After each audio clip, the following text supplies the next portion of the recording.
नमो राघवाय। ये मेरे जगत गुरु जी की भावार्थ बोधिनी है, जिसमें शिव विवाह चल रहा है, जिसका हम और आप बड़े भक्ति और भाव से, बड़े प्रेम से इसका पाठ श्रवण करें। नमो राघवाय। जय श्री सीताराम, जय श्री सीताराम। तो क्या होता है, जब पार्वती जी विवाह मतलब परीक्षा ले लेते हैं, सप्तऋषि और से बोल देते हैं शंकर जी जा करके तुम परीक्षा ले लो। किसकी? पार्वती जी की। तो वह पार्वती जी की परीक्षा लेने के लिए सप्तऋषि चल देते हैं और पार्वती जी की परीक्षा लेने जाते हैं।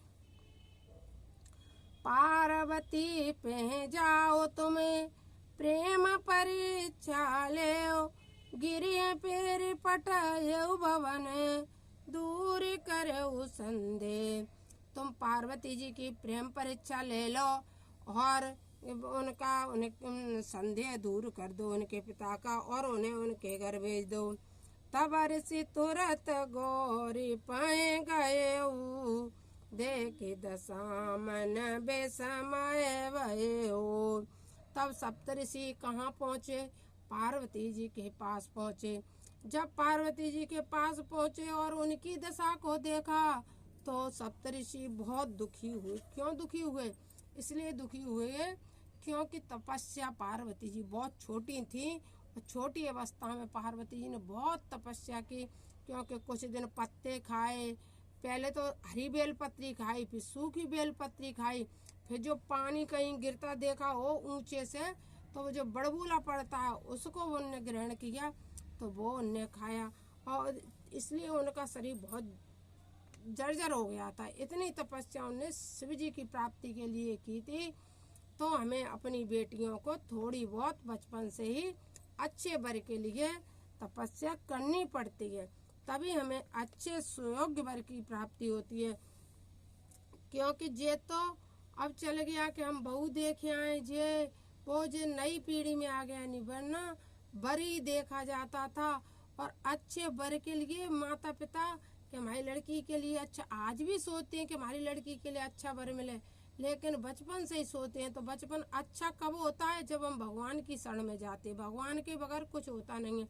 जब तक हम भगवान की शरण में नहीं जाएंगे तब तक हमारे जीवन में कुछ अच्छा नहीं होता है। तो वे सप्तऋषि बहुत दुखी हुए, और दुखी होने के बाद उनकी हालत को देखे। ऋषि गौर देखी तह कैसी, मूर्ति मंत तपस्या जैसी। जब ऋषि वहाँ पहुँचे और उन्होंने पार्वती जी को देखा, तो कैसी देखी पार्वती जी? जैसे कोई मूर्ति होती है। तपस्या के कारण पार्वती जी मूर्ति स्वरूप हो गई थी।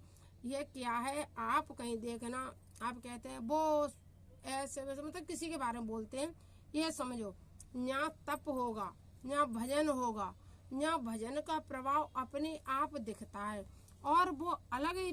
तो पार्वती जी की तपस्या का तेज देख करके बहुत वो आ गए। बोले मुनि सुनि शैल कुमारी, कराओ कवन कारण तप भारी। अब तपस्या परीक्षा लेने गए ना सप्तऋषि, उनकी तो पूछने लगे किस लिए तप कर रही हो। कहे अपराधन का तुम चाहे हूँ, हम सन सत्य मरम केने कहे हो। तुम्हारा क्या अपराध है? तुम क्या चाहती हो? हमसे कहो, हमसे सत्य बोलो आप, तुम हमें बता दो। सुनत ऋषि के वचन भवानी, बोली गूढ़ मनोहर वाणी। कहत परम मन अति सकुचाई, हंसियो सुने हमारी जड़ताई। और उन्होंने कहा तुम हमारी जड़ता को देख करके हंसोगे, हम क्या बताएं आपको। भवानी ने कहा, किससे? सप्तऋषि से कहा ये सब। मन हटि पराना सुनाऊं सिखाना, चेत बारे पर भीत उठाना। बारी कहते रेत से, कि हम रेत पे दीवार बनाना चाहते हैं। रेत क्योंकि दीवार रेत पे कैसे बनती है, रेत फिसलता है। इसलिए कह रही हैं क्योंकि शंकर भगवान तो समाधि में लीन रहने वाले, काम को जलाने वाले हैं। इसलिए वो कह रही हैं कि रेत पे शंकर जैसे पुरुष को हम पति रूप में चाह रही हैं देव को। नारद का सत्य सोई जाना, बिनु पंख ने हम चैन उड़ाना। हम तो बिना पंखों के ही उड़ना चाहते हैं। जैसे कि आदमी कभी जैसे बिनु पंख ने हम चैन उड़ाना, जैसे बिना पंखों के हम उड़ना चाहते हैं। देखो मुनि अभिवेक हमारा, चाहिए सदा से भय तारा। तो वो कह रही हैं हम बिना पंखों के उड़ना चाहते हैं।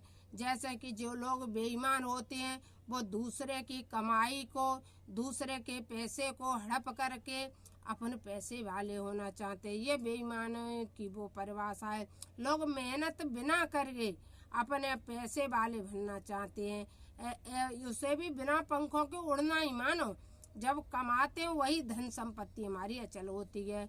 और हराम की ले लो वो कभी किसी को नहीं फलती है।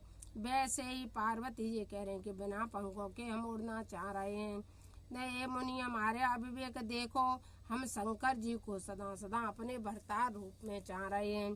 सुनत बचन भी से ऋषि गिरि संभव तब दे, नारद कर उपदेश सुने कयो बसों के सुगे। नारद जी के वचन सुन करके ऐसा कर रहे हैं। दच्च सुतय उपदेश निजाई, तिन फिर भवन न देखाई। चित्र के तो कर गरौ न गाला, कनक कसिप कर पुण्य सयाला। नारद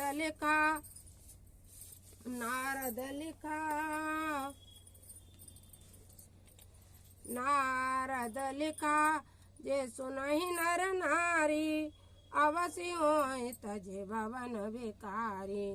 मन कपटी तन सज्जन चीना, आप सरस सबहि चैकीना। तय के वचन मान विश्वासा, तुम चाहे पति से जो दासा।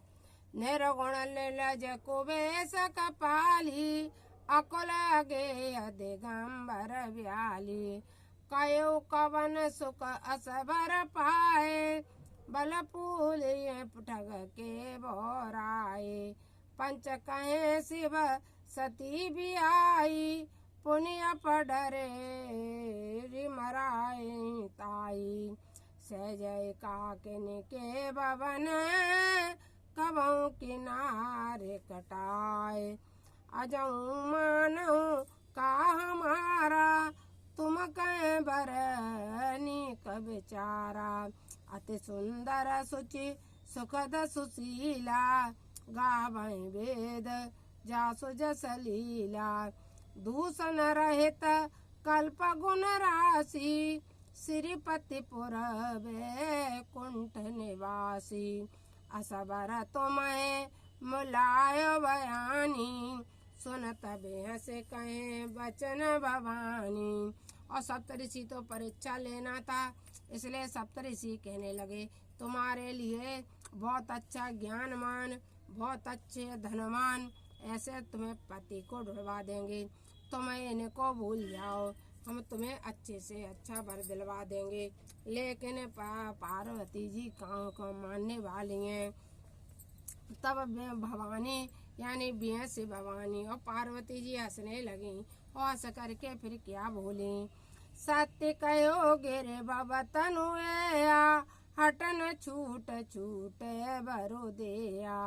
कनक पुण्य पसानते होई, जा रे उस जन परे अरे सोई। चाहे कुछ भी हो जाए, चाहे हमारी मृत्यु क्यों नहीं हो जाए, लेकिन अपनी हम हट नहीं छोड़ेंगे। नारद बचन न परिहरे हो, बसे भवन उजरत नहीं डरे हो। बा नारद बचन नाम में परिहरे हो, बसे हो भवन उपजय नहीं डरे हो। फिर ने कही चाहे हमारा घर बस जाए, चाहे उजड़ जाए, लेकिन नारद की वचन को नहीं टारेंगे। इसी तरह से जब हमारे जीवन में गुरुदेव भगवान आ जाएं तो वो चाहे कुछ भी कहें, उनकी बातों को पूर्ण विश्वास से मानना चाहिए और उनकी एक एक बात पर चलने की कोशिश करना चाहिए। क्योंकि सती जी की कह रही हैं चाहे प्राण छूट जाए लेकिन नारद के वचनों को नहीं टालेंगे, इसीलिए अपने गुरु के वचनों को कभी नहीं टालना चाहिए। गुरु के वचन प्रतीति न तेजहि, सपने सुख मन सुख से देते ही। तो क्या कह रहे हैं कि जो लोग गुरु की वचन नहीं मानते हैं वो सपने में भी सुखी नहीं हो सकते हैं, जो गुरु की बात को नहीं मानते हैं। महादेव गुण भवन विष्णु सकल गुण धाम, जय कर मन रम जाए सने, ताए ताए सन काम। जैसे अब महादेव में 100 गुण बने रहे, विष्णु में 100 गुण बने रहे, लेकिन जिसका जिसमें मन रम जाता है वह दूसरी ओर नहीं जाता है। इसलिए मैंने तो अपने पति किसको मान लिया है, शंकर जी को मान लिया है। इसलिए हे सप्तऋषि, अब चाहे कुछ भी कहो मैं नहीं बात मानने वाली हूँ। ये पार्वती जी सप्तऋषि से कह रही हैं, और सप्तऋषि तो परीक्षा लेने वैसे ही आए, इसलिए लंबी लंबी बोल रहे हैं पार्वती जी को बहकाने के लिए। जो तुम मिलते हो प्रथम मुनीसा, सुनती हो सिख तुम्हारे दरे सीसा। अब मैं जन्म संभोहितारा, को गुण दूषण करे विचारा। अब मैंने अपना जन्म शंकर जी के लिए हार दिया है, अब मैं दूसरा विचार नहीं कर सकती हूँ। जो तुम्हारे हट हृदय विषय की, रह न जाए बिनु किए बरेसी। तो कौतुक आलस नाई, बर कन्या अनेक जग माई। जन्म कोटि लगे रगर हमारी, बरऊ शंभु न तरयो कुवारी। तजौ न नारद कर उपदेशु, आप कहें 7 बार महेशो। मैं पापरे हो कई जगदम्बा, तुम ग्रह गवन भयो विलम्बा। तब फिर उन्हें कह दिया कि मैं आजीवन कुंवारी रहूंगी, पर मैं दूसरे वर को नहीं वरूंगी, सिर्फ शंकर जी के साथ विवाह करूंगी। तब सप्तऋषियों ने कह दिया, हे जगदम्बा भवानी, आप अपने पिता के घर जाओ और जाकर के अपने पिता से यह समाचार सुना दो कि आपका विवाह पक्का हो गया है। आप विलंब नहीं करें, शीघ्र तुम्हारे विवाह की तैयारी कर दें। देख प्रेम बोले मुनि ज्ञानी, जय जय जय जगदम्बिके भवानी। और उनने कह दिया, हे जगदम्बा, हे भवानी, अब तो तुम जो कह रही हो वो सत्य बात है। और जाकर के उनने विवाह के लिए जाकर के पिता से कह दिया, तो माया भगवान शिव सकल जगत पे तुम तो नाय, चरण से रमुन चले पुन पुन पुलकित गात। नमो राघवाय, जय श्री सीताराम, जय श्री सीता।